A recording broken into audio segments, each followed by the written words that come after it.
अहिले समाचारहरू आइरहेका छन् कि नेपालमा फेसबुक लगायतका सामाजिक सञ्जालहरू बन्द हुनेछन् यदि नेपालमा दर्ता हुन नआएमा।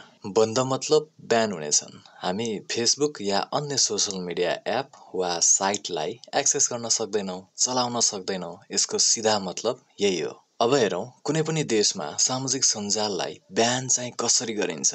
मतलब दुनियाँभरका धेरै देशमा चल्ने फेसबुक लगायत अन्य सोसल मिडिया नेपालमा मात्रै नचल्ने बनाइन्छ चाहिँ कसरी। अनि अर्को ट्विस्ट, यसरी ब्यान गरे पनि हामी कुनै न कुनै जुगाड लगाएरै भए पनि चलाउँछौँ। त्यो कसरी हुन्छ, यो सबै प्रक्रिया बुझौँ यो भिडियोमा। सामाजिक सञ्जाल बन्द गर्न सरकारले पहिलो कदम चाल्छ इन्टरनेट सेवा प्रदायक आइएसपीहरूलाई निर्देशन दिने। Nepal telecom, world link, Subisu, classic tech यिनीहरू आइएसपी हुन्। यी आइएसपीहरूले आफ्नो सिस्टममा एउटा ब्लक लिस्ट राख्छन्। त्यसमा फेसबुक वा अन्य सोसल मिडियाको आइपी वा वेब एड्रेस राखिन्छ। त्यसपछि तपाईँको मोबाइल वा वाइफाईले त्यो साइट खोल्न सक्दैन। किन खोल्न सक्दैन त्यो हेरौँ। यो तपाईँको फोन, तपाईँ फेसबुक चलाउन चाहनुहुन्छ, त्यसका लागि तपाईँ अनलाइन जानुहुन्छ कि वाइफाई कि डाटाबाट।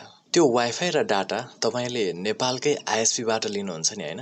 NTC, Ncell, Subisu, world link, classic tech अन्य पनि धेरै। अब यी आइएसपीहरूले आफ्नो सिस्टममा फेसबुक ब्लक गरिसकेका हुन्छन्। त्यसैले तपाईँको मोबाइल वा वाइफाईले त्यो साइट खोल्न सक्दैन। तपाईँ फेसबुक चलाउन सक्नुहुन्न, अर्थात् हामी फेसबुक युज गर्न सक्दैनौँ। यसमा हामी भनेका को हौँ त? नेपालभित्रका यी आइएसपीहरूले प्रोभाइड गर्ने इन्टरनेट सेवा युज गर्ने सारा नेपाली जनता। यो प्रोसेसलाई यसरी बुझ्नुहोस्, मानुस् तपाईँले मलाई फेसबुकमा ब्लक गर्नुभयो। अब त्यसको मतलब म फेसबुकबाटै गायब भएँ त?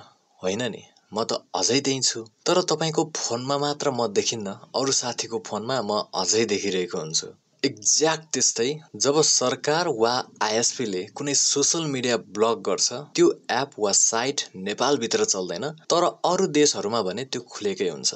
यसरी दुनियाँभरका धेरै देशमा चल्ने फेसबुक या अन्य सोसल मिडिया नेपालमा मात्रै नचल्ने बनाइन्छ। अब एउटा न एउटा सोसल मिडिया ब्लक भइसकेपछि या ब्यान भइसकेपछि अब धेरै मान्छेले भिपिएन प्रयोग गर्छन्। भिपिएन चलाउँदा किन खुल्छ ब्लक भएको साइट? भर्चुअल प्राइभेट नेटवर्क भिपिएनले तपाईँको इन्टरनेटलाई यस्तो बनाइदिन्छ जस्तो तपाईँ नेपाल होइन, अमेरिका वा जापानबाट चलाउँदै हुनुहुन्छ। त्यसैले आइएसपीलाई लाग्दैन कि तपाईँ नेपालबाट फेसबुक खोल्न खोज्दै हुनुहुन्छ, जसको कारण तपाईँले फेरि ब्लक भएको सोसल मिडिया या कुनै पनि साइटलाई एक्सेस गर्न सक्नुहुन्छ।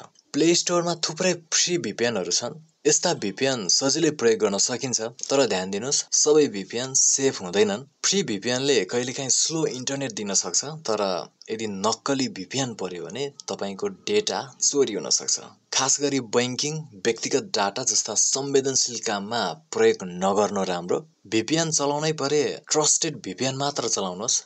खैर, भिपिएन युज गर्नुहोस् पनि भन्दिनँ, म तपाईँलाई रिकमेन्ड गर्न चाहिनँ। Thank you so much for watching this video. Make sure to subscribe the channel and press the bell icon so you never miss any update.